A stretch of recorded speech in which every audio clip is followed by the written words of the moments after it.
Go find your basket of fruit and pick out an apple you think looks good.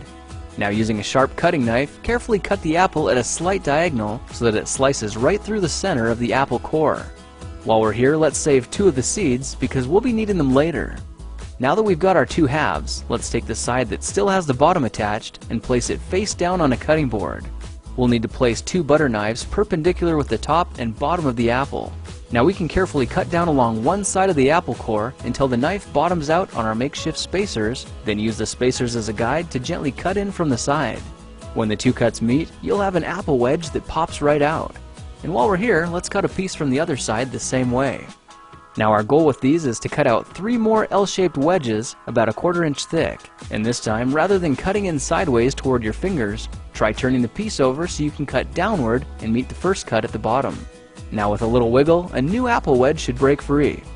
If you repeat the process 2 more times, then stagger the pieces back together, the effect is a beautifully layered wing.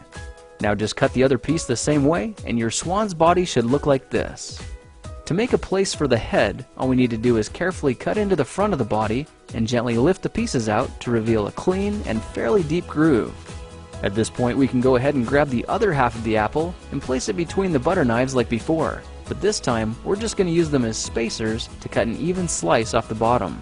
You can see that repeating this process 3 or 4 times gives us a nice variety of shapes and sizes. Now look for a piece that resembles a heart that's been slightly flattened on top. All it takes to form the swan head is 3 strategic cuts with a knife.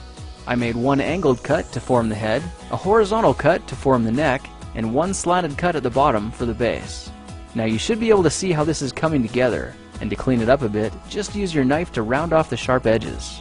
All that's left now is to place the apple seeds where you think the eyes should go, then use the side of a butter knife to press them firmly into position. When both eyes look good, simply drop the neck into place, and you're done. You've just created a beautiful and decorative apple swan. I spritzed mine with a bit of lemon juice to help prevent it from turning brown, then put it on display to show off for our dinner guests later that night. If you try using different apples, you'll get a nice contrast of colors, and every bird will look a little bit different. Well, now you know how to take any ordinary apple and turn it into a decorative and edible apple swan. If you like this project, perhaps you'll like some of my others.